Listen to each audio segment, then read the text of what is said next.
안녕하세요. 오늘 보증 나갈 차례죠? 39쪽.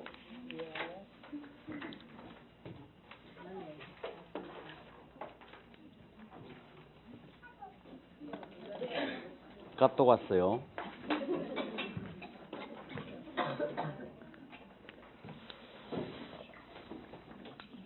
자, 39쪽 보증 설정 의무로 들어갑니다. 손해배상에 대한 내용을 지난주에 가볍게 봤고요. 보증 설정 제도인데요. 이 손해배상 책임을 보장하기 위해서 보증 설정 제도를 두고 있는 겁니다. 그럼 보증 설정은 의무다, 선택이다? 의무예요. 이건 반드시 설정해야 된다. 그래서 기본 내용 우리가 이미 보고 왔거든요. 보증 설정 시기예요. 언제까지 하라고요? 중개업무 개시하기 전까지. 설정을 하여 신고까지 모두 마쳐야 돼요. 그래서 업무 개시 전까지 보증을 설정하여 신고한다. 자, 이때 이제 보증 설정의 방법이라고 했습니다. 보증 설정의 방법은 세 가지 방법 중 하나로 하는 거예요. 그래서 서울보증보험이 있는데 서울보증보험에 가입을 하거나 우리 협회에서 공제를 운영하고 있다고 그랬죠. 그래서 공제 가입을 하거나 농협공제, 수협공제 인정하지 않습니다. 다음에 이제 공탁의 방법이 있으니까 이거는 법원에 가서 예치를 해놓는 거예요. 그래서 이게 보증보험 공제, 공탁의 방법으로 업무 개시 전까지 설정하는 겁니다. 자, 그리고 이제 그 재정보증인을 세우는 방법은 인정하지 않았고요. 그 다음에 이제 보증 설정 금액이거든요. 얼마를 가입을 해야 되느냐. 바로 이 문제인데 법인이 아닌 기업공사예요. 이자를 개인인 기업공사라고 그러죠. 이 개인의 경우는 1억 원 이상을 설정해야 한다는 점. 법인인 기업공사거든요. 법인은 2억 원 이상을 설정을 해줘야 된다. 이렇게 되고요. 법인은 지점을 둘 수 있다고 했어요. 이 지점을 우리는 분사함소라고 부른다고 그랬는데 분사함 설정할 금액, 여기는 분사함 둘 때마다 법인은 1억 원 이상이죠. 1억 원 이상의 보증을 추가로 설정해야 된다. 추가로.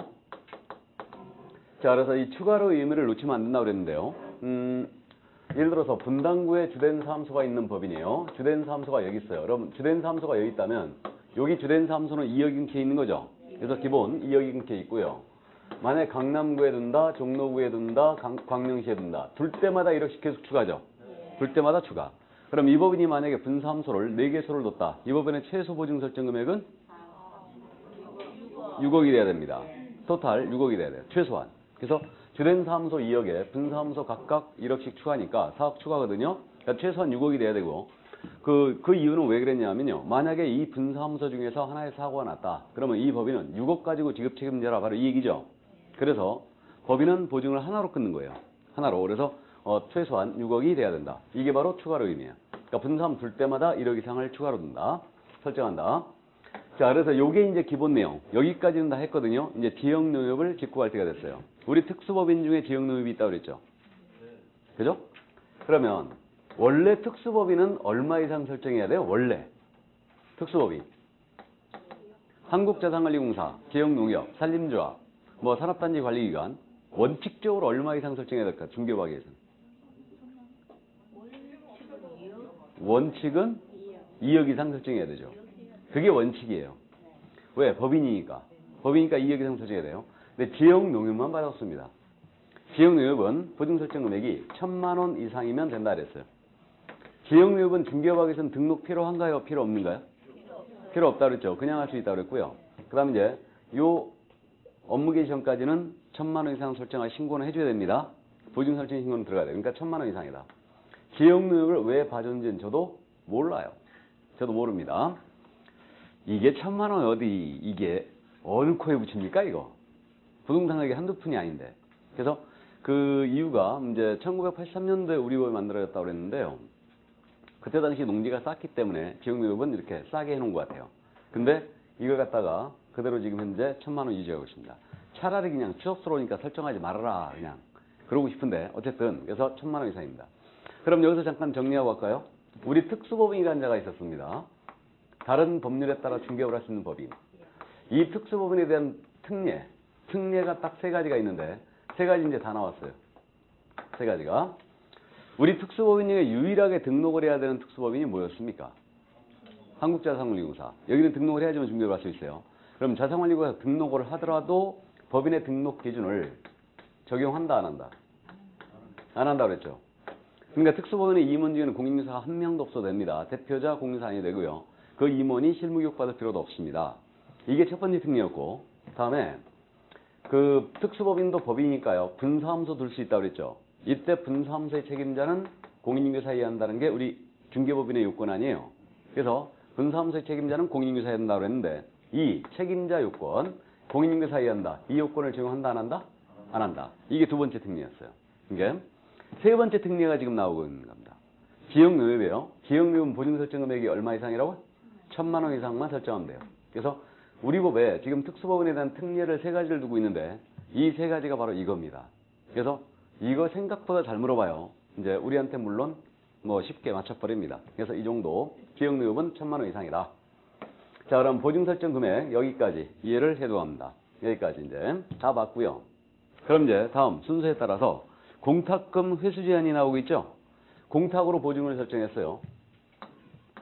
그럼 공탁으로 보증을 설정한 개업공사입니다. 이 공탁금에 대해서는요. 일정 기간 동안 회수를 제한하고 있거든요. 그래서 우리 개업공사가요. 폐업을 하더라도 또는 개업공사가 사망을 했습니다. 그렇더라도 공탁금은 3년간 회수할 수 없어요. 3년간. 그래서 폐업 사망한 날로부터 3년간 회수금지다.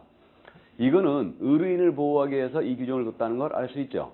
이거는 예를 들어서 만약에 개업공사가 중개업을 영위하다가 폐업을 했어요. 폐업한 즉시 공탁금을 회수할 수 있다고 가정하면 공탁금 회수를 해갔거든요. 폐업을 하면서. 근데 중개의뢰인이 말이에요. 손해사실은 폐업 후에 알게 된 거예요. 손해사실을. 그러면 이 의뢰인이 개공한테 손해배상 청구 소송할 거 아니에요. 하지만 돈 없다 오리발렘입니다. 그러니까 의뢰인이 피해 입더라 이거예요. 그러니까 공탁금에 대해서는 폐업을 하더라도 몇 년간 묶어놓는 거예요? 3년간 묶어놓는 겁니다. 3년간 공탁금 회수할 수가 없어요. 이게.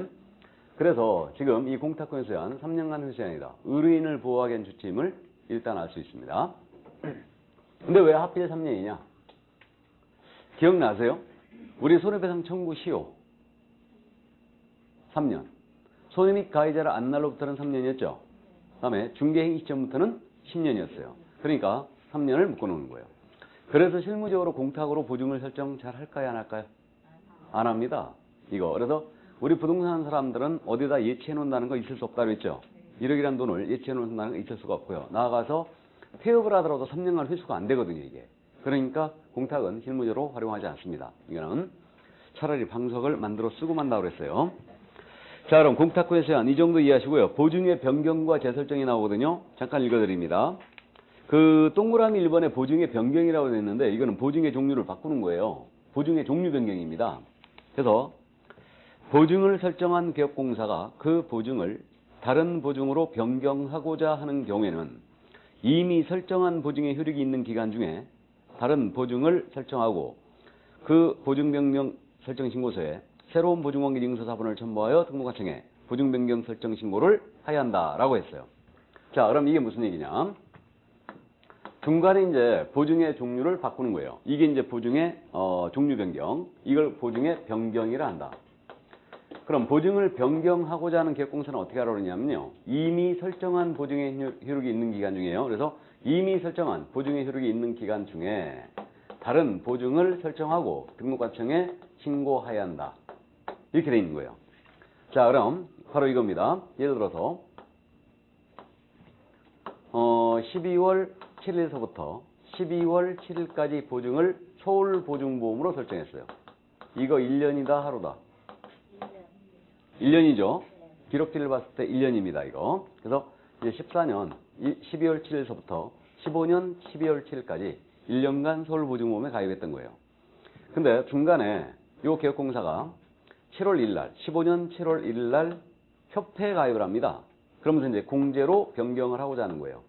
보증의 변경이 일어나는 겁니다, 지금. 그럼 이 경우 어떻게 하라는 얘기냐면 보증보험을 해지하고 공제에 가입하여 변경 신고 들어오면 안 된다는 얘기예요. 보증이 끊겨버리니까. 이때 그래서 보증보험이 효력이 있는 기간 중에 공제에 가입을 하는 거예요. 가입을 하고 변경 신고를 마치고 보증보험을 해지하라. 바로 이 얘기예요. 그래서 보증을 변경하고자 하는 개업공사는 이미 설정한 보증의 효력이 있는 기간 중에 다른 보증을 설정하여 등록관청에 신고한다. 이렇게 됩니다. 그래서 보증은요. 세 가지 종류가 있지 않습니까? 보증보험 가입했다가 공제로 바꾸거나 공제 가입했다가 보증보험으로 바꾸거나 공제 가입했다가 공탁하거나 공탁했다가 보증보험으로 바꾸거나 가능합니다. 그래서 이때는 이미 설정한 보증의 효력이 있는 기간 중에 다른 보증을 미리 설정하고 증명서를 등록처에 신고 들어야 됩니다. 이게 보증의 변경 방법이고, 그 다음에 이제 보증의 재설정이란 말이 나왔어요. 가로 열고 기간 만료라고 돼 있는데, 보증보험 또는 공제에 가입한 기업공사로서 보증기간이 만료로 인하여 다시 보증을 설정하고자 하는 자는 당해 보증기간 만료일까지 다시 보증을 설정하고 등록관청에 신고해야 한다 그랬어요. 자, 그럼 보증의 재설정. 이건 보증기간이 만료가 됐다는 뜻이거든요. 그럼 보증기간이 만료된 기업공사예요. 이 기업공사는 보증기간 만료일까지예요. 보증기간 만료일까지 보증을 다시 설정하여 등록관청에 신고해야 한다라고 했어요. 그럼 이 얘기입니다. 이제 공제기간이 12월 7일 날 만료가 된다. 만약에 만료가 되면 이때는 요 만료일까지 다시 설정하여 신고 들어란 얘기예요. 이 얘기입니다. 그래서 뭐 간단합니다. 보증기간이 만료된 기업공사는 기간 만료일까지 보증을 다시 설정하는 거예요. 이건데 우리 그저 세금 같은 경우는 납부일이 공휴일이지 않습니까? 다음날 납부해도 체납이 아니죠. 근데 보증은 만약에 만료일이 공휴일이었잖아요. 그러면 그 다음날 설정 신고 들어가면 안 됩니다. 그 전 까만 날에 미리 설정하게 들어와야 돼요. 왜 그러냐면요. 끊겨버리니까 보증이. 그렇기 때문에 그 만약에 보증기간 만료일이 빨간 날이었다. 그럼 그 전 까만 날에 다시 설정하여 신고 들어간다.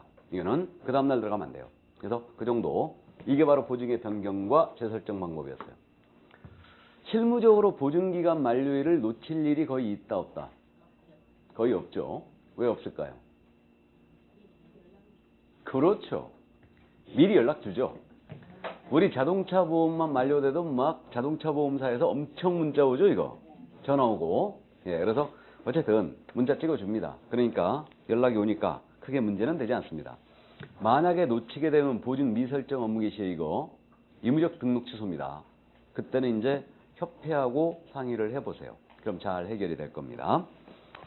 자, 그래서 어쨌든 그 보증기간 만료가 되면 만료일까지 다시 보증을 설정해 신고한다. 자, 이제 그 보증의 설명과 교부에 대한 내용을 보겠습니다. 39쪽의 맨 밑에요. 양괄 5번인데 기업공사는 중개가 완성된 때는 거래 당사자에게 손해배상 책임에 관한 보증에 관한 사항을 설명하고 관계증서의 사본을 교부하거나 관계증서에 관한 전자문서를 제공해야 한다 그랬어요. 자, 이제 이 보증에 대해서 중개가 완성되면요. 거래 당사자에게 설명 들어가야 됩니다. 설명을 해줘야 되고요. 그 사본도 교부해줘야 돼요. 둘 다 해야 됩니다. 설명하거나 교부하는 거 아니에요. 설명도 하고 교부도 한다. 둘 다 한다. 자, 이때 언제 설명하는 거냐면요. 중개가 완성됐을 때. 우리 중개 완성 시점 따져봤거든요. 중개 완성 시점은 언제라고 그랬어요? 잔금 치를 때예요? 계약 체결이에요? 계약 체결했죠. 그러니까 계약 체결은 중개 완성된 거예요. 이때 보증관계에 대해 설명합니다. 그래서 이제 설명할 때는 세 가지를 일단 설명하는데 보장 금액 설명해야 돼요. 얼마 가입했다. 다음에 보장 기간 언제서부터 언제까지 가입이 됐다. 다음에 보장 기관도 설명해야 돼요. 보증보험에 가입했다. 공제에 가입했다. 이렇게 그러니까 설명 나갑니다. 이 설명은 쌍방 모두에게 나가야 돼요. 쌍방 모두에게 나가야 되고 사본교부도 쌍방 모두에게 주는 거예요. 사본교부도 쌍방 모두에게 주는 겁니다. 그럼 중개가 완성됐을 때 보장기관, 보장기간, 보장금액을 모두 설명하고 쌍방 모두에게 사본도 교부한다. 지난주에 언급을 했거든요. 이제 중개 완성 시 쌍방 교부 설명은 세 가지라고 했죠. 언급 안 했나? 했는데 기억을 못하는 거죠. 좋아요. 그 중개가 완성되면요. 쌍방 모두에게 언제나 세 가지 서면이 완세트로 나가야 돼요. 언제나. 중개 완성되면 거래계약서를 작성하여 쌍방 교부되죠. 환불은 보관해야 돼요. 그거 몇 년 보관하라고 했어요? 거래계약서는. 5년. 거래계약서는 5년이에요. 돈이 왔다리 갔다리 했으니까. 두 번째. 중개 완성되면은 확인 설명서를 작성하여 쌍방 교부해야 돼요. 그 다음에 환불은 보관해야 됩니다. 몇 년? 3년. 확인 설명 3년. 다음에 중개가 완성되면 보증관계에 대하여 쌍방 교부해요. 보증관계에 쌍방 모두에게 설명하고 쌍방 모두에게 교부합니다. 이게 세 번째 서면. 보증관계 증서는 몇 년 보관하라고요? 예? 보증관계 증서는 보관이 없어요. 보관이 없고 게시하는 거, 게시. 게시해놔야 돼요. 게시사항입니다. 이게 그래서 세 가지 서면이 언제나 완세트로 나가야 된다. 언제나. 거래계약서, 확인설명서, 보증관계 증서. 이게 언제나 나가는 거예요. 그럼 미리 한번 짚고만 갈까요? 우리 공동중개가 요즘 많잖아요. 그러면 갑의 개업공사 A, 을의 개업공사 B. 둘이 협력을 하여 계약을 성사시켰습니다. A는 당연히 갑한테 보증관계증서 줘야 되죠. 당연히 줘야 됩니다. 을한테 줘야 될까 안 줘야 될까? 예? 줘야 되죠. 당연히 줘야 되죠. B 역시 을한테도 줍니다. 갑한테도 줘야 되죠. 왜 그러냐면 공동중개했으므로 이들은 거래계약서의 서명 및 날인을 같이 하죠. 그러면 서명 및 날인은 일단 책임의 의미가 있어요. 그러니까 결국은 A도 을한테도 줘야 되죠. 그럼 의뢰인들은 공동중개했을 때는 보증관계증서가 몇 장? 2장이에요. 맞죠? 2장씩 받는 거예요. 이게 그래서 그렇게 이제 주는 게 맞습니다. 근데요 여기서 뭐 설명을 하라고 했는데 지금 실무적으로 이거 보증관계에 대해 브리핑 받아보신 적 있어요? 없어요? 없습니다. 집에 와서 보면 공제증서 붙어 있죠. 그냥 붙어 있습니다. 이거 브리핑하면 더 불안해질 거예요. 맞잖아요.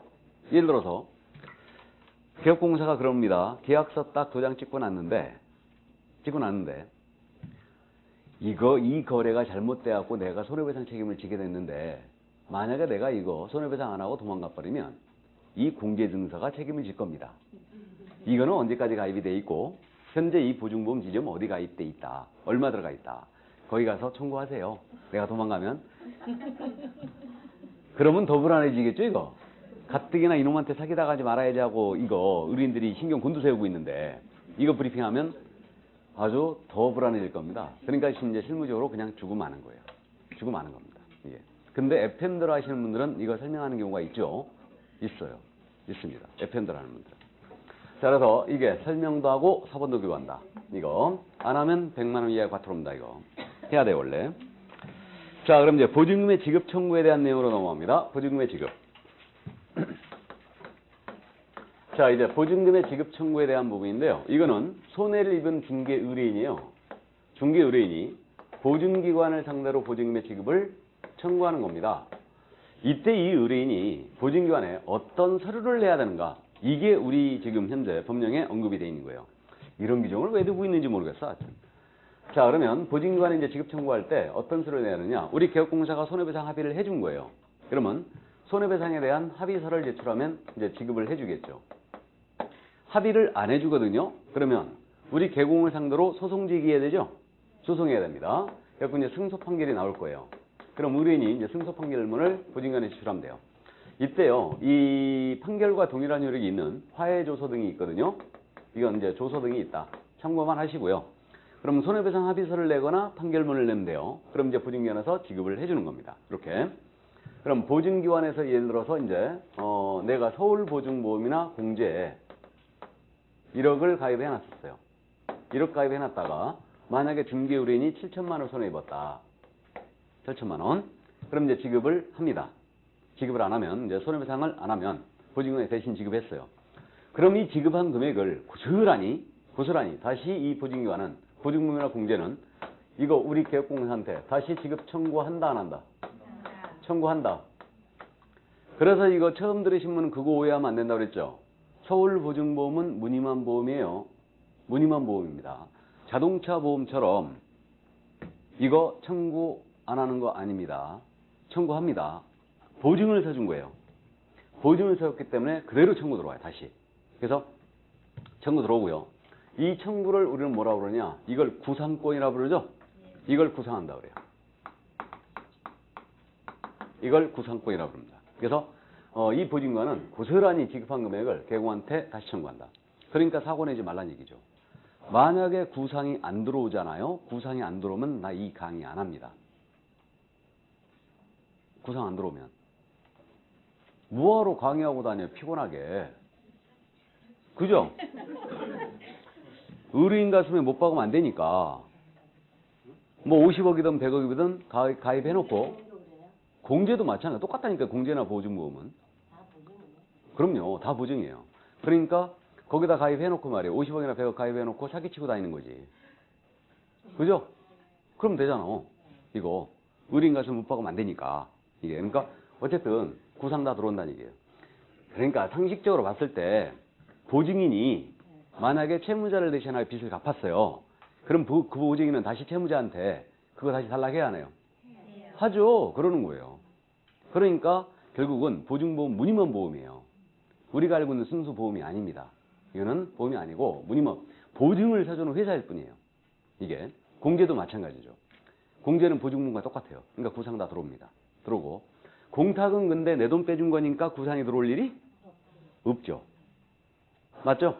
그렇게 됩니다. 그래서 구상이 들어온다. 그래서 결국 사고 치지 말란 얘기예요. 사고 치지 말란 얘기입니다. 이게 왜 이런 차이가 있냐면요. 그 자동차 보험 같은 경우는 이거 고의로 사고 내는 거 안 물어준다 그랬죠? 고의 사고 안 물어준다 그랬어요. 원래 보험의 대원칙. 고의 사고는 물어주지 않는다. 이게 원래 보험의 대원칙이에요. 이게 대원칙인데 이거 중개사고 났어요. 사기를 친 거예요. 고의 사고죠 이거. 그럼 고의 사고도 보증보험은 지급 책임이 있지. 그대로. 일부러 낸 사고도 물어줘야 됩니다. 보증보험은. 그러니까 결국은 구상이 다 들어오는 거예요. 이게. 그래서 우리가 그럼 이제 보증보험료로 보증보험에 가입하면 현재 얼마 낸다고 그랬어요? 연간 1억 가입하면. 보증보험 1.1% 11만 원 내죠? 11만 원 냅니다. 혹시 보험하십니까? 혹시 보험하십니까? 아니요. 11만 원 냅니다. 11만 원 줘봤어 알아요. 예, 이걸 내고요. 우리 공제 가입합니다. 협회 공제 가입하면은 이거 연간 1억 가입하면 19만 8천 원 낸다고 그랬죠? 19만 8천 원 내요. 더군다나 이제 협회 공제 가입하라서 먼저 회원가입부터 해야 돼요. 회원가입비가 50만 원 있다고 그랬죠? 회원가입비 50만 원 또 있어요. 그러니까 협회 공제로 딱 들어가면 원샷 70만 원입니다. 그냥 바로. 그래서 이제 그 50만 원 회원가입 해야 되고 그 다음에 19만 8천 원 또 내요. 그러니까 결국 69만 8천 원을 한 번에 내게 돼요. 근데 이 50만 원은 처음에 한 번 딱 가입할 때만 내는 거예요. 월회비 또 따로 있어요. 협회. 월회비 따로 있고요. 그 다음에 이제 처음에 회원가입비라 해서 50만 원이 있어요. 이게 100만 원 올렸다가 80만 원 내렸다가 다시 50만 원 내렸어요. 지금. 그래서 지금 현재 요거 이렇게 돼 있죠. 공탁은 자기 돈 예치해 놓는 거죠, 이게. 예치해 놓는 거. 그래서 이렇게 되는데 요 돈 있죠. 11만 원, 19만 8천 원은 이거는 우리가 보험료, 공제료 이렇게 부르는데 순수한 보험료가 아니에요. 이거는 보증을 서준 수수료에 불과해요, 사실은. 수수료입니다. 1년간 보증을 서는 수수료예요, 수수료. 무슨 말인지 이해되시죠? 그래서 이렇게 이제 내고 있는데 어쨌든 우리는 부상 다 들어온다. 그러니까 사고 내지 말란 얘기예요. 예, 사고 내지 말란 얘기입니다. 자, 그래서 이게 이제 보증금 지급 청구고 그러면 이제 우리 개업공사가 보증기관을 통하여 중개 의뢰인의 손해배상을 한 거예요. 했습니다. 그럼 이제 우리 그 개업공사는요 15일입니다. 15일 내에 보증보험 공제 다시 가입을 하는 거예요. 다시 가입하는 걸 뭐라 하냐면 재가입을 하고요. 15일 내에 보증보험 공제 다시 가입을 하거나 공탁금 중에서 부족한 금액을 채워넣어야 돼요. 이 부족한 금액을 채워넣는 거 이것을 뭐라 하냐면 보전이라고 해요. 보전. 그래서 보증기관을 통하여 손해배상을 한 우리 개업공사는 15일입니다. 15일 내 보증보험 공제 다시 가입을 하거나 공탁금 중 부족한 금액을 채워넣어라. 보전해야 된다. 이랬습니다. 며칠 내라고요? 15일. 우리 공인중개사법에서 유일한 15일이 이거예요, 지금. 물론 실무 쪽에 15일이 더 있습니다. 더 있는데 그 15일 일단 기억을 해 두시고요. 그럼 이것은 결국은 새로운 또 손해를 받은 의뢰인이 나타날까 봐 다시 가입을 하게 한 거죠, 지금. 이게 그래서 15일 내 재가입 보전하는데 참고 만약에 보증보험이나 공제에서 7천 지급했어요. 1억 가입했다가 7천 지급했습니다. 15일 내 그럼 재가입 해줘야 되죠. 얼마 재가입해야 될 것 같아요? 1억 재가입해야 될 것 같아요? 7천만 원만 재가입하면 될 것 같아요? 7천만 원만? 아닙니다. 전액을 다 해야 되는 걸로 해석이 되고 있어요. 1억을 낸 게 아니죠. 1억을 낸 게 아니니까 일단은 사고가 나갔고 지급이 되면 이때는 전액을 다시 15일 내에 가입하여 신고 들어가야 되는 걸로 보입니다. 그렇게 해석이 되고 있고 그럼 공탁금이다. 공탁을 만약에 1억 2천 해놨었어요. 돈이 썩어나서 1억 2천 해놨습니다. 그랬다가 7천만 원 지급했어요. 15일 내 보전해줘야 되죠. 이거 며칠 내 보전해야 될 것 같아요? 이거 얼마를 보전해야 될 것 같아요? 7천만 원? 3천? 5천. 7천만 원. 5천. 5천 보전하면 되죠. 7천을 터트렸는데 남아 있습니다. 그렇죠. 1억 2천 중에 7천 빼줬죠, 지금? 얼마 남았어요? 5천 남았죠. 부족한 금액을 채워넣으라고 그랬죠? 이런 거 맞추면 된다. 그렇죠. 이런 거 맞추면 되지. 1억 2천이면 개인이니까. 그러니까 이때는 7천이 아니고 부족한 금액인 5천. 5천만 보전하면 됩니다. 이해되셔요? 바로 그 얘기예요. 그래서 이제 보증기관을 통하여 의뢰인의 손해배상 하면 그때는 15일 내에 재가입하거나 보전하는데 이때 재가입은 전액을 다 해야 될 걸로 보이고요. 그 다음에 보전은 부족한 금액만 채워넣으면 됩니다. 그래서 1억 2천 공탁해 놨다가 만약에 7천 빼줘버리면 5천이 남았으므로 5천만 보전하면 될 걸로 보입니다. 일단 여기까지. 보증 기간하고는 관계없네. 1년치 보유를 했는데 그 안에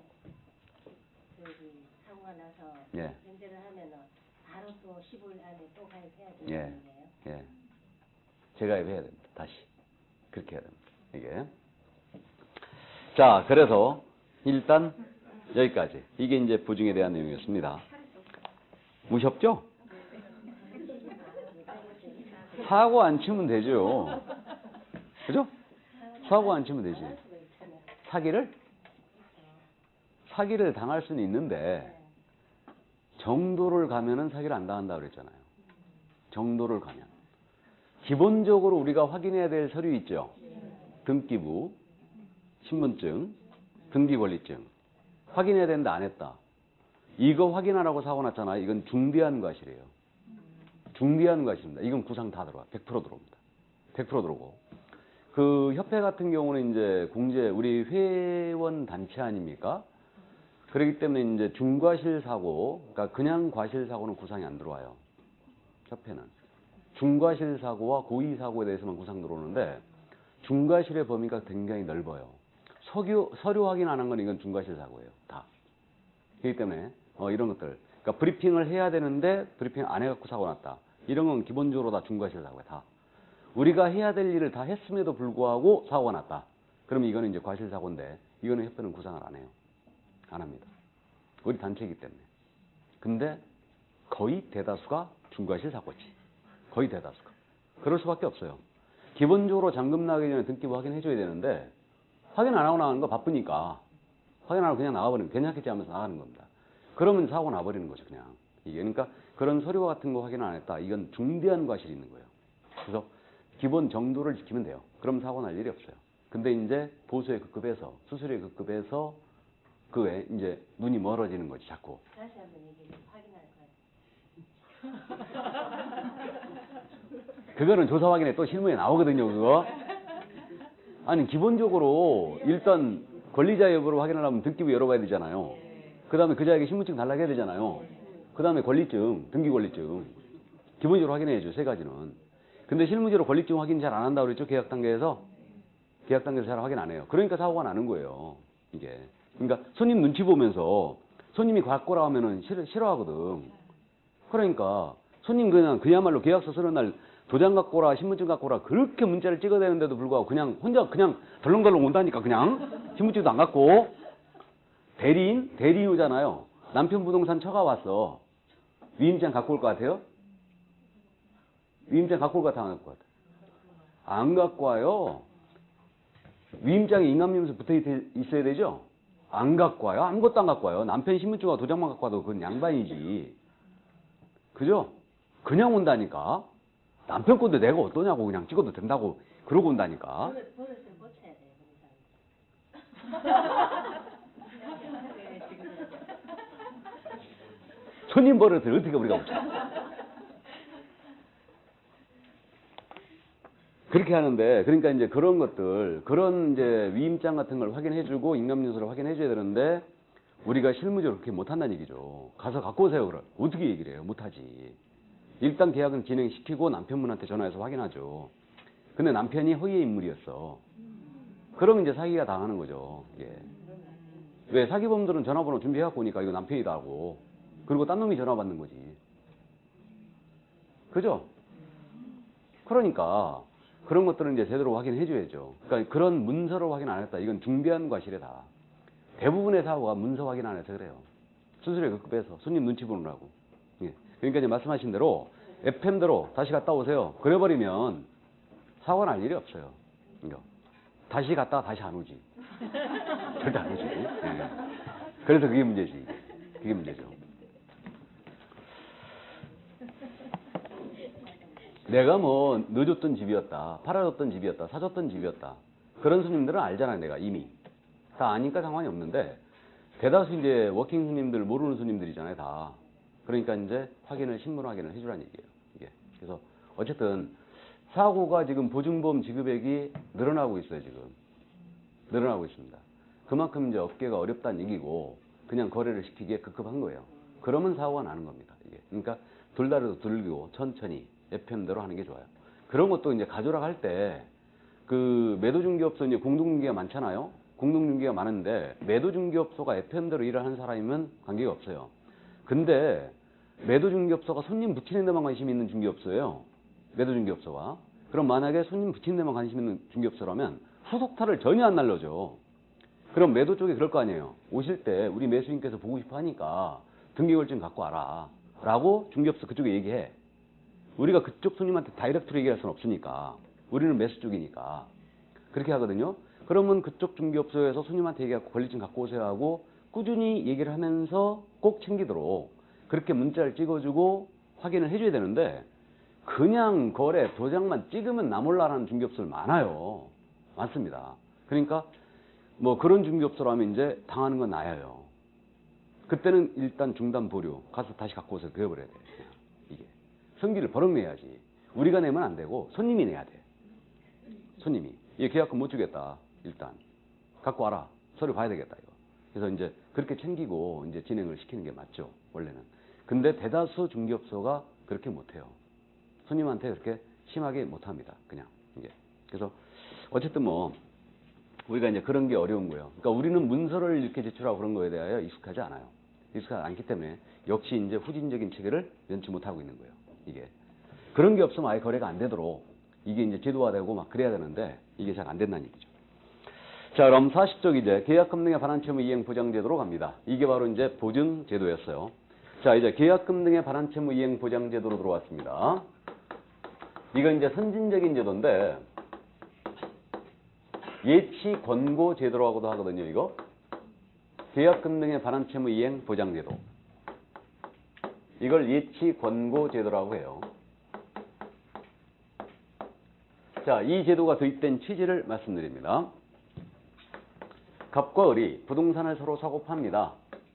이 거래를 A가 소개합니다.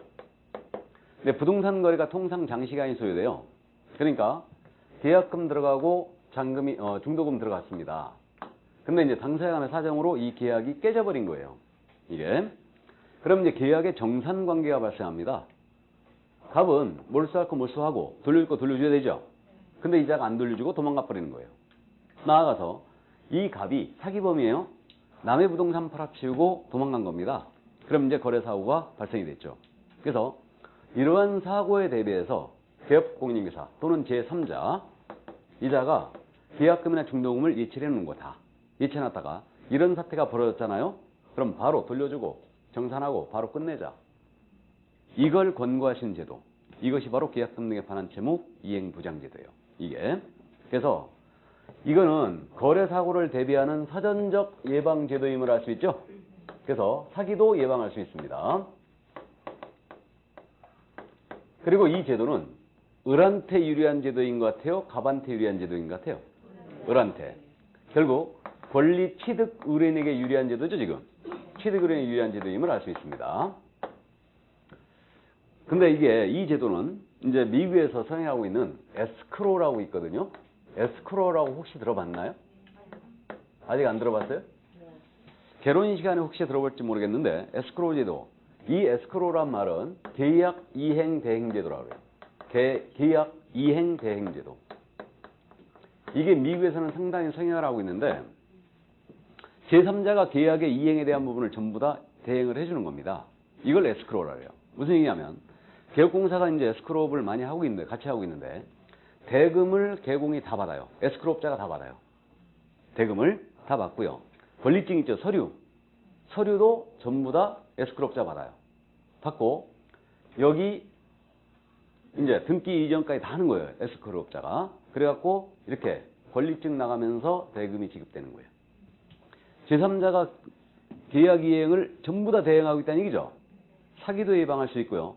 거래 사고를 아주 철저히 예방할 수 있어요. 제3자가 모두 이행을 하고 있기 때문에. 그래서 이게 바로 에스크로 제도인데 이거와 유사한 제도예요. 이것을 도입하기 위한 하나의 발판 규정으로 이해되고 있습니다. 이게. 근데 이게 이제 이 아주 사고를 대비한 아주 좋은 제도인데 우리 부동산 거래 실태와 잘 안 맞아요. 그렇기 때문에 그 타협점에서 개업공사는 이제 거래 안전을 위해 필요하다면 당사자에게 계약금 등을 예치해라 하고 권고할 수 있다는 얘기예요. 예, 그래서 예치 권고 제도로 들어온 겁니다. 자, 그러면 이거 그 예치 권고 그래갖고 1번 있죠? 요게 이제 31조 1항 조문인데 이거 읽어드리면은 이 제도가 이제 느낌이 딱 옵니다. 무슨 제도인지.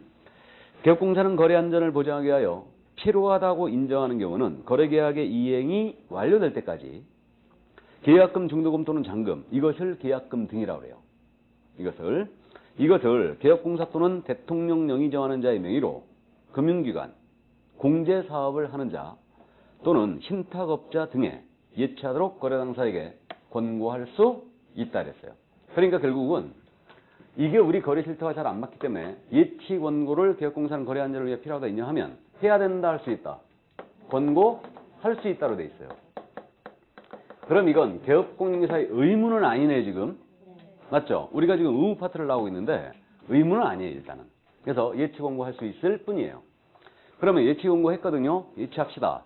계약금 등을 권고했는데 당사자가 노후해버렸어요 그냥. 싫다. 그러면 이거 끝이죠 그냥. 끝입니다. 그렇다고 계약이 깨지는 거는 아닙니다. 자, 그럼 이제 예치 권고할 때 어떤 내용으로 예치 권고할 수 있냐? 이 내용이 지금 읽어본 내용에 다 나왔습니다. 일단은 예치 명의자, 누구의 명의로 계약금 등을 예치할 수 있느냐? 예치 명의자에 관한 문제가 있고요. 언제까지 예치할 수 있느냐? 예치 기한에 관한 문제가 있고요. 예치를 무엇을 할 수 있느냐? 예치 대상에 대한 문제가 있고요. 어디다 예치할 수 있느냐? 예치 기관에 관한 문제가 있죠. 자, 그래서 요게 이제 방금 읽어본 조문에 전부 다 나와 있었는데 예치 명의자로는 우리 개업공인회사의 명의로 예치할 수 있어요, 없어요? 있다고 그랬죠. 또는 대통령령이 정하는 자의 명의로 예치할 수 있다고 그랬죠. 이렇게 돼 있습니다. 예치 기한은 거래계약의 이행이 완료될 때까지 이랬죠. 그러니까 거래계약의 이행이 완료될 때까지 예치할 수 있습니다.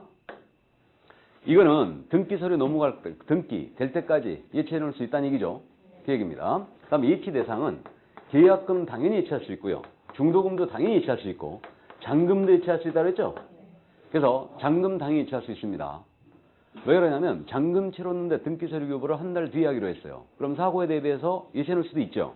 그러니까 잔금 예치할 수 있습니다. 이것을 법문에서는 뭐라고 표현했냐면 계약금 등이다 이렇게 표현한 거예요. 이것을 그래서 계약금 등은 계약금, 중도금, 잔금을 말하고요. 예치 기관은 일단 돈이니까 어디다 예치할 수 있냐? 당연히 금융기관에 예치할 수 있죠. 금융기관에 당연히 예치할 수 있고 그다음에 공제사업자라고 했죠. 공제사업자에도 예치할 수 있죠. 우리가 말하는 공제라는 것은 농협수육공제 같은 게 인정 안 한다고 그랬죠. 이 공제사업자는 그럼 누굴 얘기하는 거예요? 협회. 협회를 얘기합니다. 우리가 말하는 공제사업자는 전부 다 협회뿐이에요. 그래서 협회고요. 신탁업자란 말 나와 있죠. 이 신탁업자라는 것은 부동산이나 유가증권을 맡아서 관리해주는 회사가 있습니다. 신탁회사가 있는데 그래서 이런 신탁업자 예치할 수 있습니다. 그 다음에 그 외기관도 돼요. 등이라고 했으니까. 그래서 금융 업무를 하고 있는 최신관서 같은 데 있죠. 최신관서, 우체국, 금융 업무 하고 있죠. 이런 데는 예치기관이 될 수 있어요. 그래서 이렇게 31조 1항이 돼서 개업공사는 거래 안전을 위해 필요하다고 인정하는 때는 자기 또는 대통령령이 정하는 자의 명의로 거래계약의 이행이 완료될 때까지 계약금, 중도금, 잔금을 금융기관, 공제사업자, 신탁업자 등에 예치하도록 권고할 수 있다. 이렇게 돼 있는 거예요. 근데 당사자가 노후해버리면 그냥 끝이라는 얘기입니다. 이게. 자, 그럼 이제 요 대통령령이 정하는 예치 명의자가 될 수 있는 자가 누가 있느냐? 6명이 더 있어요. 6명이. 그래서 예치 명의자가 될 수 있는 자는 일단 은행의 명의로 예치가 가능합니다. 그 다음에 공제사업자의 명의로 예치하는 거 가능합니다. 또 신탁업자 명의로 예치하는 게 가능합니다. 그러면 금융기관, 은행은 예치 명의자이자 예치 기관이 될 수 있죠. 이렇게 됩니다. 그러니까 은행 신탁 계정에다가 계약금 등을 넣어버리잖아요. 그러면 그 은행이 예치 명의자가 되면서 예치 기관이 되는 거예요.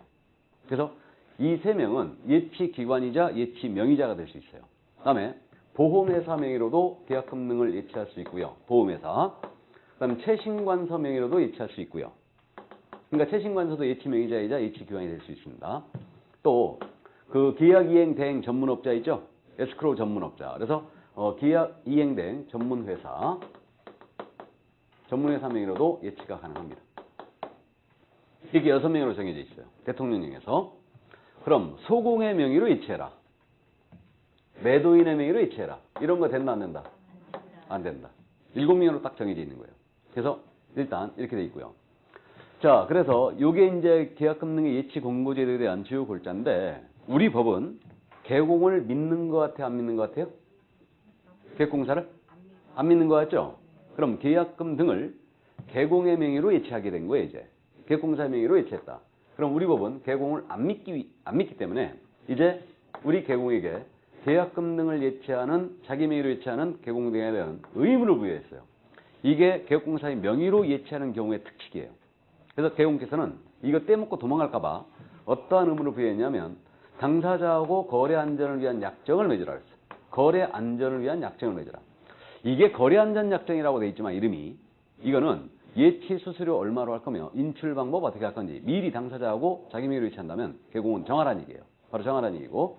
다음 두 번째로 우리 계약공사는 자신의 예치금과 계약금 등을 분리하여 관리할 의무가 있어요. 분리관리 의무가 있습니다. 나아가서 거래 당사자의 동의 없이는 인출할 수 없다. 이런 의무를 부여했죠. 분리관리 의무를 부여했는데 이 분리관리는 그겁니다. 우리가 실무적으로 개업을 하게 되면요. 중개사무소 운영 경비통장을 따로 만들거든요. 그러겠죠? 경비통장 따로 만들 거예요. 그러한 경비통장에다가 계약금 등을 섞어버리라는 얘기 아니죠.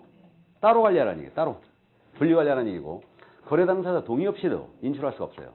개업공사 명의로 예치가 들어간 거예요. 개공의 명의로 통장을 만들었는데 자기 명의지만 그 당사자의 동의 없이는 인출도 못합니다. 이제 이렇게 돼 있고요. 나아가서 떼먹고 도망갈까봐 예치 금액에 해당하는 금액으로 보증까지 설정해야 돼요. 이거 보증보험, 공제, 공탁의 방법으로 보증 설정해야 됩니다. 이건 중개업무 보증 설정과 별개 문제죠. 예치 금액에 대한 보증이에요. 이거는. 그래서 예치금에 대한 보증을 설정하는 거예요. 설정하여 그 증서사본도 교부를 하라 이랬어요. 뒤로 와서 예치 공고한다 안 한다? 안 한다. 개공을 못 믿고 있다는 아주 여실히 드러낸 증거죠 이거. 그래서 의뢰인 피해 방지를 위해서 이렇게 개공한테 개공이 자기의 명의로 계약금을 예치한다. 그럼 이런 의무를 부여해놨다는 얘기입니다. 이게. 그럼 이거 보증 설정 같은 거 하자면 돈 들어가잖아 이거. 맞죠? 그럼 여기에 이제 소요된 비용. 이것을 우리는 이제 오늘 하게 될 실비라고 불러죠. 이게 바로 계약금 등의 반환 채무 이행 보장에 소요된 실비예요. 이게. 그래서 여기 비용이 들어가요. 그럼 이 비용이 발생이 되면 받아야 되겠죠? 이걸 그래서 누구한테 받느냐? 취득 의뢰인한테. 취득 의뢰인한테 이 실비를 받을 수 있어요. 왜 그러냐면 이 제도 자체는 누구한테 유리한 제도라고요? 취득 의뢰인한테 유리한 제도니까. 이게 바로 계약금 등의 반환 채무 이행 보장에 소요된 실비입니다. 이게. 자, 그래서 이거는 거래사고를 대비하는 아주 좋은 제도인 것 같습니다. 사기도 예방할 수 있어요.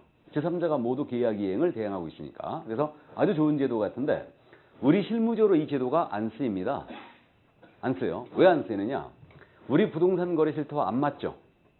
안 맞아요. 생각을 해보면 요 매도인 또는 임대인입니다. 이들은 계약금이나 중도금 받아가지고 다른 데 또 투자하고 있죠 지금? 또 투자하고 있잖아요. 그러다 보니까 이것을 제3자한테 예치해 놓는다. 우리 거래 실태와 안 맞아요. 이게. 그렇기 때문에 이게 잘 안 쓰이는 겁니다. 그래서 이 좋은 제도를 이제 활성화시키기 위해서요. 사전 수령 제도라는 걸 인정했어요. 그러니까 거래 계약의 이행이 완료될 때까지 예치를 해 놓는 거예요. 예치해 놓는데 요 매도인 임대인이죠. 갑입니다. 매도인 임대인은 이걸 미리 수령해 갈 수도 있어요. 예치해 놨다 하더라도. 그러면 사전 수령제를 인정하고 있는데 거래 계약의 이행이 완료되기 전에 미리 빼가는 겁니다. 그러면 이것은 결국 갑이 계약이 파기가 됐을 때 안 돌려주고 도망갈까봐 이거 예치해 놓은 거 아니야, 지금. 그럼 이들은 미리 수령을 해가려면 보증서를 끊어와야 돼요. 자기가 찾아가는 금액으로 보증서 끊어오는데 이 보증서는 금융기관이나 보증보험회사에서 끊어오거든요. 그러면 이거 보증서 의미는 그거죠. 이 계약이 해제가 됐을 때 내가 안 돌려주고 도망가면 이 보증서가 책임질 거다. 바로 이 뜻이에요. 그래서 계약 해제 등이 됐을 때 계약금 등의 반환을 보장하는 내용의 보증서죠. 이 보증서를 누구한테 줘야 되냐면 예치 명의자예요. 예치 명의자가 예치금에 대한 최종적인 책임을 지거든요. 그래서 예치 명의자, 이자에게 이걸 교부하고 미리 수령해 갈 수 있다. 라고 했죠. 그럼에도 불구하고 잘 안 쓰입니다. 이게. 그래서 이게 바로 이제 계약금 등의 반환 채무 이행 보장제도였어요. 감은 오죠? 근데 낯섭니다. 처음 들어봤으니까. 이게. 그러니까 이런 제도가 있다는 거 이해해 두시고요. 그래서 이제 실무적으로 만약에 계약 내용에 대한 합의, 계약의 조건에 대한 합의, 이런 것들이 당사 간에 잘 안 이루어지고 있어요. 그럼 이 계약이 깨질 수도 있다는 얘기죠? 맞잖아요? 계약서는 쓰지만 이게 계약 조건에 대한 합의, 최종적인 합의가 잘 안 돼 있다. 또는 계약에 대하여 조건을 걸었다. 조건을. 예를 들면 이제 대표적으로 이제 조건으로 이제 한다면 토지거래허가 같은 거. 토지거래허가 이제 공부했죠? 그러면 토지거래 허가구역 내 토지를 거래하면서 만약에 허가를 받지 아니하고 계약을 했다. 이 계약이 무효가 되잖아요. 근데 허가를 받을 것을 조건으로 계약할 수는 있죠. 이게 유동중 무효 상태에 있는 계약이에요. 그러면 그러한 경우에 이제 이걸 활용할 필요도 있다는 얘기죠. 그럼 허가를 받을 때까지 내가 계약금을 예치하고 있겠습니다. 보관하고 있겠습니다. 그럴 수 있죠. 그러니까 이런 걸 활용하라는 얘기예요. 그래서 당사자의 이 계약이 불안정하다. 그러면 이런 제도를 활용해 볼 필요가 있는데 실무적으로 근데 어떤 문제점이 있냐면 개공이 자신의 명의로 계약금 등을 예치하잖아요. 그럼 개공은 다른 거 다 좋아요. 보증까지 설정해야 되죠, 이거. 약정서 맺어야 되고. 그죠? 그러니까 돈 들어가는데 하겠어, 이거? 안 하죠. 안 걸리면 근데 될 거 아니에요. 안 걸리면. 활용을 해보시라는 얘기예요. 해보시라는 얘기입니다. 자, 그래서 이게 바로 이제 계약금 등의 반환 채무 이행 보장 제도였습니다. 이게. 그래서 이런 제도가 있다는 거 이해되시고, 이게 올해 시험에 원래 출제가 됐어야 되는데 26회 때 출제가 됐어야 되는데 안 됐죠. 그러니까 여러분들한테는 일단 출제 연수가 또 되고 있으니까. 그래서 일단 이해해 두시고, 거기다 별표 3개씩이나 해놓으면 뭐예요? 나중에 안 볼 거라고 그랬는데. 자, 금지행위로 들어가죠. 금지행위 이제. 41조. 자, 이제 하지 말아야 될 부작위험으로 들어왔어요. 금지행위. 이제 금지행위로 들어왔는데, 우리 법 제 33조. 하지 말아야 될 부작위입니다.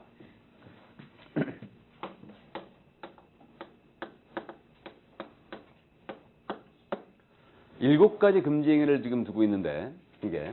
그래서 이 금지행위의 적용 대상이거든요. 하지 말아야 될 부작위 의무예요. 적용 대상이 누구냐면 금지행위가 적용되는 대상. 이건 개업, 공인회사 등이에요.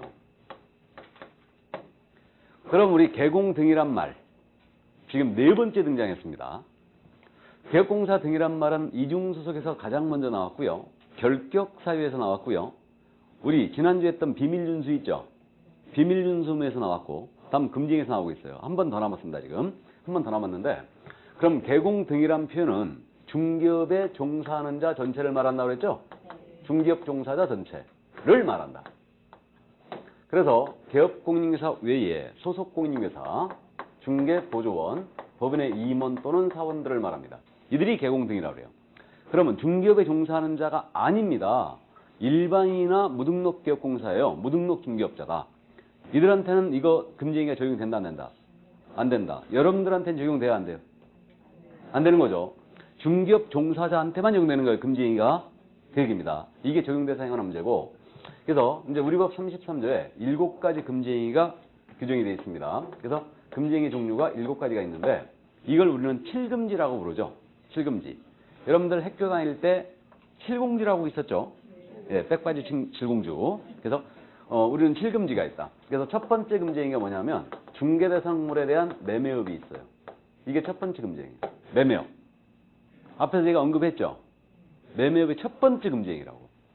그래서 이걸 이제 풀기 위해서 작업을 하고 있다고 그랬습니다.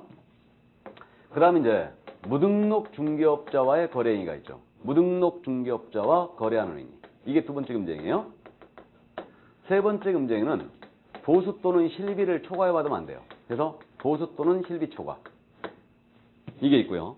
네 번째 금지행위로서는 거짓된 언행 등으로 중개사물 거래상 중요사항에 대하여 거짓된 언행 등으로 중개 의뢰인의 판단을 거치하는 행위. 이게 네 번째 금지행위예요. 자, 그 다음 이제 다섯 번째 금지행위가 부동산 분양임대와 관련된 증서에 증서라고 있거든요. 이 증서 등에 대하여 중개를 했거나 매매업을 영위했거나 전부 다 금지행위예요. 이게. 그 다음에 여섯 번째 금지행위는 중개 의뢰인과 직접 거래를 하십니다. 거래 당사자 쌍방을 내리합니다. 이거 다 금지행위예요. 이게 여섯 번째 금지행위고, 마지막으로 미등기 부동산 전매를 중개 등을 함으로써 미등기 부동산에 대한 전매 중개 등을 함으로써 부동산 투기를 조장하는 행위. 이게 바로 일곱 번째 금지행위입니다. 일단 자, 그래서 금지행위 종류 7가지가 바로 이거예요. 여기에는 걸리지 말아야 돼요. 여기에는 왜 그러냐 하면 이건 형사처벌이 필연적으로 따르는데 간만 잡게 해서 말씀드리면 만약에 1번에서부터 4번까지 걸렸잖아요. 이때는 1년 이하의 징역 또는 1,000만 원 이하의 벌금이에요. 근데 여기 증직상태에 걸렸어요. 그래서 5, 6, 7번 여기에 걸렸다. 여기에 걸리면 이때는 3년 이하의 징역 또는 2,000만 원 이하의 벌금이에요. 이게. 그렇기 때문에 형사처벌이 필연적으로 따르기 때문에 이거 금지행위는 절대 걸리지 말아야 됩니다. 그리고 금지행위 중에 한 가지를 하게 되면 이런 형사처벌 외에도 등록 취소할 수 있어요. 소속공사는 자격증지 먹을 수 있습니다. 그렇기 때문에 일단 나중에 제재는 일단 나중에 하기로 하고, 오늘은 수업의 목표가 매매업은 뭐고 무등록업자와의 거래가 뭐고 보수초과가 뭐고 이런 개념을 기본적으로 파악하시고, 이제 결론적으로 우리는 금지 행위냐 아니냐 이걸 이제 나중에 판별을 해내야 되거든요. 그래서 그 개념을 정확하게 이제 오늘 보고 갑니다. 자, 그럼 첫 번째 금지행위에서 중개사물에 대한 매매를 업으로 하는 행위예요. 첫 번째 금지행위가 매매업. 이게 법조문 형태가 중개 대상물에 관하여 매매를 업으로 하는 행위. 이게 첫 번째 금지행위예요. 그러면 중개 대상물에 대하여 사고팔고 업으로 하지 말라는 얘기죠, 지금. 이게요. 중개사물이 아니거든요. 자동차 매매업을 합니다. 우리 법상 금지행위다 아니다? 아니다. 중개사물이 아니니까. 기본적으로 세탁기 매매업하거든요. 금지행위 아니죠? 이건 아닙니다. 그래서 이건 아니고요. 그럼 이제 업으로 하는 행위. 업으로 하는 행위가 뭐냐? 이게 우리가 중개업 용어의 정의를 하면서 했었는데, 업으로 하는 행위는 기본적으로 일단 한 번 정도 우연한 기회에 했다. 이건 업이 아니라고 그랬죠. 계속 반복성이 있어야 된다. 다음에 상대방이 불특정 다수에 대해요. 불특정 다수를 상대로 해줘야 되고요. 다음에 영리성도 있어야 돼요. 영리성도. 그래야 업이 된다. 그러니까 일반적으로 계속 반복성을 띠면서 이제 하게 되면 이제 영리성이 잘못하면 투영되는 거죠. 이렇게 되는데, 그럼 갑으로부터 부동산을 매수를 하여 을한테 팔아치우고, 병으로부터 매수하여 정한테 팔아치우고, 사고팔고를 업으로 했어요. 그럼 부동산 사고팔고 업으로 하면 매매업이라는 얘기죠. 금지예요. 이게. 그러면 이게 이제 사고팔고를 어느 정도 해야지 업이 되는 거냐. 이것은 이제 우리 판례가 일반론의 입장에서 말씀드리면 여러 가지 행위의 태양, 규모, 횟수 이런 것들을 고려하여 사회 통념상 업인지 여부를 결정할 것이다. 라는 게 우리 판례의 태도예요. 그래서 우리 사례는 없습니다. 우리 사례는 없는데 세법의 매매업이 있거든요. 부동산 매매업 이제 사업자 등록이 있는데 그 세법에서 매매업인지 여부를 그렇게 판단하는 얘기가 있어요. 5년 동안 부동산을 7번을 사고 판 거예요. 5년 동안. 이건 매매업이다 그랬어요. 그게 하나의 기준이 될 수 있습니다. 그래서 일단 그 정도 참고하시고. 그럼 부동산을 사고팔고 업으로 하는 거 안 된다는 얘기예요. 그럼 매매업이 금지가 돼 있는데, 그러면 매매업의 취지상, 금지의 취지상 임대업도 금지되는 행위냐? 임대업은 금지되는 행위다 아니다? 아니다. 매매업만 금지되어 있는 거예요? 그래서 처음 들으신 분은 아니 우리가 부동산을 갖고 노는 사람들인데 매매업이 금지가 돼 있다니 이게 무슨 얘기냐. 그죠? 그럼 매매업을 개공사한테 허용을 해놓으면 가격 상승을 초래하고 투기를 할 가능성이 크다는 얘기예요. 또 의뢰인에게 피해를 줄 우려가 있다는 얘기예요. 그래서 매매업을 전면 차단시켜 합니다. 이게 첫 번째 금지행위죠. 이게 그래서 매매업 금지가 되어 있습니다. 그러면 내 명의로 부동산을 사고 팔고 하면 안 되겠네요. 맞죠? 그럼 다른 사람 명의로 해요. 그죠? 친인척 명의로 했다. 그러면 다른 사람 명의로 한 거죠? 부동산 실명법이 있다고 그랬죠. 부동산 실권리자 명의 믿기 관한 법률. 그 부동산에서 안 하면 된다고. 자기 부동산에서 안 하면. 그건 나중에 하고요. 그러면 그 부동산 실명법이 있는데 실명법 위반은 더 커져요. 그건 5년 이하의 징역이에요. 실명법 위반은 더 커집니다. 친척 명의로 해도 그렇죠. 쥐가 가진 부동산을 어찌 팔아요? 어찌 파냐고요? 잘 팔면 되죠. 잘. 이야기를 해가 팔아요. 그렇게 하면 되죠. 그렇게 하면 된다. 그건 이제 직접 거래의 문제예요. 그러니까 결국 이게 근데 생각을 해보세요. 우리 개공들이 좋은 물건들이 있는데 바로 사서 바로 팔 수 있는 물건이에요? 안 하겠어요? 하지. 막을 이유가 없는 거예요. 그러니까 군사독재 시절에 그 우리 개공들이 의뢰인들 등치고 부동산 투기를 주장하고 그런 시절에 만들어놨던 걸 여태까지 끌고 오는 거라니까요. 그러니까 이제 이게 그래서 국토부에서 지금 현재 이것을 폐지하자, 금지행위를 개정하자라고 논의를 하고 있는 거예요. 매매업과 직접거래를 풀기 위해서 논의를 하고 있는데 제가 보기에는 국회 통과 안 됩니다. 이거 풀어질 이유가 없어요. 개공에 대한 국회의원들의 인식, 일반인들의 인식이 여전히 꾼이라는 인식을 갖고 있어요. 이게 그렇기 때문에 안 풀어줄 거예요. 절대. 제가 봐서 안 풀어줘요. 이거 안 풀어줍니다. 그러니까 결국은 협회 쪽에서 강력하게 이걸 저지를 시켜야 되죠. 저지를 시켜갖고 이거를 통과를 시켜야 되는데 결국 제가 보기에는 통과하기가 힘들지 않을까라는 생각을 개인적으로 합니다. 어쨌든 근데 이거 꼭 풀어야 돼요. 풀어야 된다. 그러니까 지금 현재 중개업소가 지금 뭐 반값 오늘 보수 부분에서 얘기하지만 난 지금 반값 보수란 말 자체 중개보수 이것 말 자체 진짜 혈압이 막 오른다니까 이게 아니 진짜 아니할 말로 보수를 반값을 하는 게 어딨냐고 도대체 아무리 생각해도 나는 상식적으로 이해가 안 가는데 내가 이쪽 업계에 있어서 그런가 몰라도 어쨌든 중개 보수 이거는 개공에 대한 역무에 대한 대가에 지금 내 급여를 깎겠다는 얘기거든. 그죠? 이거 수수료 깎자라는 얘기도 아닌데 중개 보수인데 이걸 반값을 한다. 말이 안 되는 소리지 이게. 말이 안 되는 소리 이게. 그러면 좋다 이거지. 그렇다면은 미끼를 던져줘야지. 매매 풀어주든가. 그죠? 예. 매매 풀면 나 강의 안 하려고.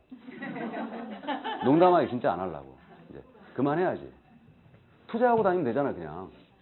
뭐하러 힘들게 강의하고 다녀. 그러니까 투자하고 다니면 되지 그냥. 쌈짓돈 빨리 만드세요. 그러니까 풀리면은 투자하고 다녀야지. 사무소 열어놓고 좋은 물건들 나와. 바로 사서 팔아버려야지 그냥. 안 그렇습니까? 그럼 가격이 좀 올라가겠죠. 그러니까 안 푸는 거예요. 그래서 안 푸는 겁니다. 그러니까 어쨌든 의뢰인과의 직접 거래와 매매를 풀어야 돼요. 이건 풀어야 됩니다. 그러니까 이제 선진적인 중개도를 갖고 있는 미국. 거기까지요. 심하게는. 걔네는 보수가 6%예요. 6% 갑니다. 우리는 양타 모두 쳐도 1.8%예요. 최고가. 1.8%밖에 안 돼. 일본은 3%예요. 3%입니다. 그럼에도 불구하고 그게 높다고 지금 현재 반값으로 해놓은 거 아니에요, 지금. 그러게 어쨌든 심각성이 있는데 미국 같은 경우는요. 의뢰인으로부터 부동산을 사서 자기가 다시 인테리어 공사 다 하고 수선을 해. 다시 의뢰인한테 팔아. 이게 다 돼요. 이게 됩니다. 그러니까 풀어줘야지. 그걸 세금으로 다 징수하는 거예요. 그러니까 지금처럼 이제 부동산 거래가 투명해졌기 때문에 의뢰인을 등치는 시대가 아니니까 풀어주고 세금으로 받아가라 이거지. 좋다. 양도소득세 내라 너네 그럼. 풀어줄 테니까. 그럼 되잖아요. 물론 절세를 해야지 또. 예. 근데 어쨌든 그렇게 하는 게 그러니까 이제 이게 저는 누차 이제 주장을 했듯이 부동산 경기가 굉장히 침체라고 그러잖아요 지금. 근데 이제 언론상으로는 지금 현재 이게 너무 과열돼 있다 뭐 그렇게 지금 떠들고 있어요. 오늘 아침 뉴스에도 지금 그런 식으로 얘기를 하던데 또 이게 그래서 뭐 오늘 아침에도 뭐 우리나라는 다른 OECD와 달리 금융자산을 노후에 보유하기보다는 부동산 자산을 보유한다 이거예요. 노후 대비로. 그게 틀리다 이거예요. 이게. 근데 왜 금융자산을 우리가 안 갖고 있느냐? 왜? 그러니까 기사가 이거 언론을 호도시키는 거예요.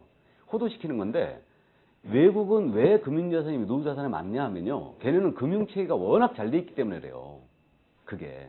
워낙 잘 돼 있기 때문에. 그러니까 선진적인 금융제도를 갖고 있기 때문에 내가 어디든지 금융자산 투자해가지고 일정 수익을 낼 수 있거든. 은행이 아니고.